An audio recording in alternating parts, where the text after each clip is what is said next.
Good morning girls. Embryology के आज के लेक्चर में हम पढ़ेंगे द एंथर वॉल। इससे पूर्व का लेक्चर मैं कंक्लूड करना चाहूँगी।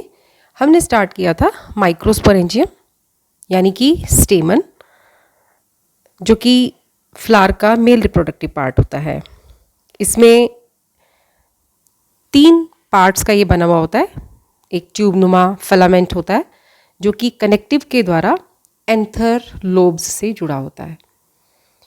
एक एंथर में स्टेमन में 2 एंथर लॉब्स पाई जाती हैं और प्रत्येक एंथर लोब में a pair of pollen sacs या माइक्रोस्पोरेंजिया पाए जाते हैं, यानी कि प्रत्येक एंथर में 4 माइक्रोस्पोरेंजिया पाए जाते हैं। पिछले लेक्चर में हमने पढ़ा था मैच्योर एंथर का टीएस का डायग्राम मैंने आपको दिखाया था, जिसमें सबसे बाहर की तरफ एक लेयर नज़र आती है, दैट इज़ कॉल्ड एपिडर्मिस। ये एपिडर्मिस जो है वो आउटर मोस्ट लेयर है जिसमें सेल्स जो है वो टेंजेंशियली स्ट्रेच्ड एंड फ्लैटेंड होती हैं, यानी कि सेल्स जो हैं ये एपिडर्मिस की सेल्स मेरिस्टेमेटिक सेल्स होती हैं जो कि एक कंप्लीटली पूरे एंथर को कवर करती हैं। ये एंथर वॉल का बाहर का आउटर मोस्ट पार्ट होता है। इसके बाद जस्ट नीचे वाली जो सेल्स हैं यानी कि हाइपोडर्मल सेल्स जो हैं वो सेल्स कंपैरेटिवली सब एपिडर्मल लेयर हुई, उसके जस्ट नीचे या हाइपोडर्मल लेयर हुई, ये एक सिंगल लेयर के रूप में होती है जिसमें सेल्स हैं वो रेडियली इलोंगेटेड सेल्स होती हैं। These cells are radially elongated cells और जो कि स्ट्रेचेंड के टाइम पे मैक्सिमम डेवलपमेंट के टाइम पे इलोंगेटेड हो जाती हैं और जब पोलन ग्रेन मैच्योर होता है तो उस समय ये मैक्सिमम जो है वो डेवलपमेंट या मैक्सिमम ग्रोथ हासिल कर लेती हैं।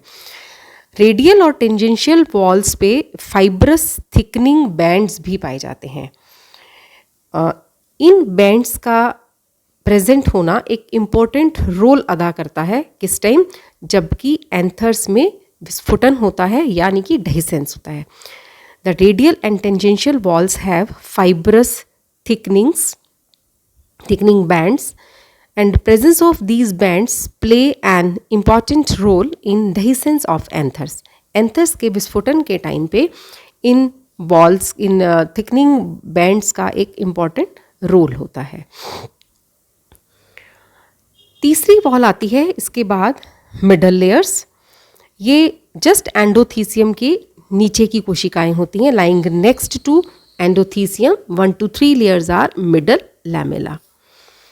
इस लेयर की जो कोशिकाएं होती हैं वो एफेमरल होती हैं, यानी कि पोलन मदर सेल जब मियोसिस प्रारंभ करती है तो उससे पहले ये कंप्लीटली डीजेनरेट हो जाती हैं। Cells of these layers are ephemeral and degenerate completely before pollen mother cell undergoes meiosis, यानी कि पोलन मदर सेल में मियोसिस होने से पूर्व ये पूरी तरह से डीजेनरेट हो जाती हैं और इनके अंदर रिजर्व फूड मटेरियल जो है वो स्टोर होता है, स्टोर पाया जाता है।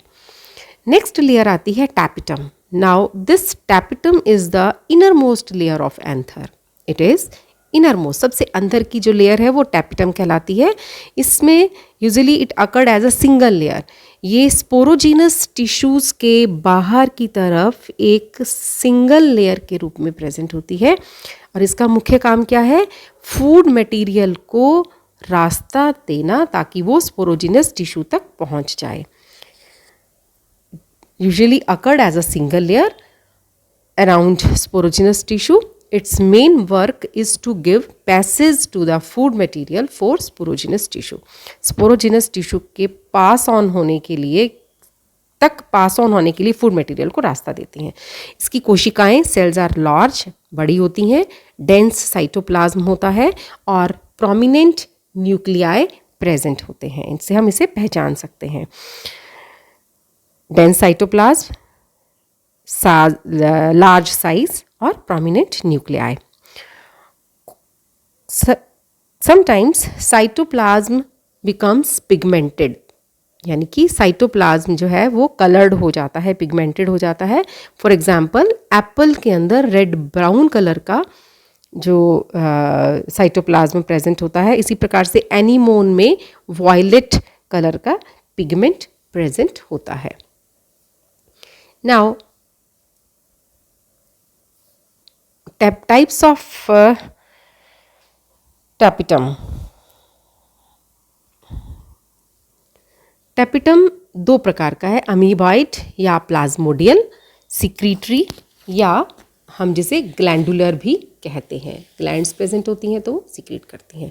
नाउ अमीबॉइड टाइप के जो टैपिटम है, इसमें radial and inner wall of tapetal cells break down early due to action of hydrolytic enzyme. Hydrolytic enzyme की उपस्थिति के कारण जो वॉल्स, टैपिटल सेल्स की जो वॉल्स हैं वो जल्दी से ब्रेक डाउन हो जाती हैं, रेडियली और इनर वॉल्स जो होती हैं। और सिक्रीटरी या ग्लैंडुलर टाइप का जो टैपिटम होता है, इसकी cells of this tapetum remain attached to the middle layer till the development of pollen grain. जब तक पोलन ग्रेन का डेवलपमेंट नहीं होता तब तक ये इस टाइप के टैपिटल सेल्स जो हैं, यानी कि इस टाइप के टैपिटम की जो कोशिकाएं हैं वो मिडल लेयर के साथ अटैच्ड रहती हैं। अमीबाइड या प्लाज्मोडियल टाइप में अंदर उनका ब्रेक डाउन हो जाता है, इसमें ब्रेक डाउन हो जाता है, और ये जो है these are remain attached to middle lamella. अब कार्य क्या है, टैपिटम का काम क्या है, टैपिटम क्या क्या कार्य करता है। Tapetum is associated with development of pollen grain, ये हम जानते हैं। That is, when tapetum degenerate before microsporogenesis, the pollen grain produced are sterile or abortive. Tapetum एक तरह से न्यूट्रिशन प्रोवाइड करता है पोलन ग्रेन की डेवलपमेंट के लिए।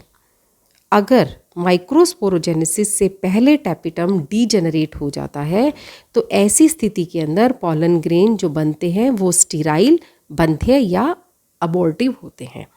Tapetum is associated with development of pollen grain. ठीक है, अगर माइक्रोस्पोरोजेनेसिस से पहले टैपिटम डीजेनरेट हो जाता है तो ऐसी अवस्था के अंदर बनने वाले जो पोलन ग्रेन्स हैं वो स्टीराइल या अबॉर्टिव पैदा होते हैं। सेकेंड फंक्शन है, it also help in transport of food material inside of anther. मैंने आपको पहले बताया कि मिडल लेयर की जो सेल्स हैं वो रास्ता देती हैं, they provide passage for food material to enter in inner cells. It also help in transport of food material inside of anther. Third है food material of tapetal cells used after pollen mother cell undergo meiosis. The protoplast of tap cells enter into pollen chamber to form periplasmodium, which provides nutrition to developing PG या pollen grain, also help in formation of exine. इसमें क्या है कि टैपिटल sales के अंदर जो food material present होता है वो पोलन मदर सेल के मियोसिस में जाने से पूर्व ही, यानी कि पोलन मदर सेल में अर्धसूत्री विभाजन से पूर्व ही वो यूज़ हो जाता है। इसके अंदर का जो प्रोटोप्लास्ट है वो पोलन चैम्बर के अंदर एंटर करता है और पेरीप्लाज्मोडियम फ्लूइड बनाता है जो कि डेवलपिंग पोलन ग्रेन को न्यूट्रिशन प्रोवाइड करता है। और साथ ही साथ it also help in formation of exine, और साथ ही साथ आउटर मोस्ट कवरिंग या प्रोटेक्टिव कवरिंग या एक्साइन बनाने के काम में भी ये टैपिटल सेल्स जो हैं वो यूज़ होती हैं। Now these are the functions. Function क्या है, सबसे पहले तो जो पोलन ग्रेन को की डेवलपमेंट के साथ जुड़ा हुआ है टैपिटम, किस प्रकार से उसे पोषण देता है। और अगर इसकी एब्सेंस माइक्रोस्पोरोजेनेसिस की एब्सेंस माइक्रोस्पोरोजेनेसिस से पहले ही टैपिटम ख़त्म हो जाता है तो ऐसी परिस्थिति के अंदर जो पोलन ग्रेन बनेंगी वो स्टीराइल या एबॉर्टिव होंगे। सेकंड, ट्रांसपोर्ट में काम आता है फूड मटेरियल के। थर्ड, जो इसमें टैपिटल सेल्स के अंदर जो फूड मटेरियल प्रेजेंट होता है वो पेरीप्लाज्मोडियम फ्लूइड बनाता है जो कि डेवलपिंग पोलन ग्रेन को न्यूट्रिशन भी देता है और साथ ही साथ उसकी आउटर मोस्ट कवरिंग या एक्साइन बनाने के काम में आता है। नाउ नेक्स्ट लेक्चर में हम पढ़ेंगे स्पोरोजिनस टिश्यू। देखिए, हाँ, इसी में बताती हूँ आपको। अब क्या है कि जो अंदर की सेल्स हैं उन्हें हम स्पोरोजिनस टिश्यू कहते हैं। ये जो प्राइमरी स्पोरोजिनस सेल्स हैं या तो ये डायरेक्टली फंक्शन करने लग जाती हैं माइक्रोस्पोर मदर सेल के रूप में, और इस माइक्रोस्पोर मदर सेल में अर्धसूत्री विभाजन या रिडक्शनल डिवीज़न होता है जिससे कि माइक्रोस्पोर्स बनते हैं जो कि हैप्लॉइड होते हैं। या एक दूसरा भी तरीका है कि प्राइमरी स्पोरोजिनस सेल्स जो हैं उसमें बहुत सारे माइटोटिक डिवीज़न होते हैं और जिसके फलस्वरूप एमएमसी या माइक्रोस्पोर मदर सेल का निर्माण होता है। Sporogenous cells of an anther are capable of forming microspores, but usually some of these degenerate and provide nourishment to active sporogenous cells। मतलब स्पोरोजिनस टिश्यू की प्रत्येक कोशिका जो है वो माइक्रोस्पोर्स बनाने के में कैपेबल होती है, माइक्रोस्पोर बनाने की कैपेबिलिटी उसके अंदर होती है, लेकिन कुछ ही कोशिकाएं ही ऐसा कर पाती हैं या करती हैं। बाकी की सेल्स जो हैं वो एक्टिव स्पोरोजिनस सेल्स को नरिशमेंट प्रोवाइड करती हैं। तो इस प्रकार से ये स्पोरोजिनस टिश्यू जो कि एंथर वॉल के अंदर प्रेजेंट होता है उसका काम होता है। Thanks for today. अगले लेक्चर में हम माइक्रोस्पोरोजेनेसिस का प्रोसेस पढ़ेंगे। Thank you.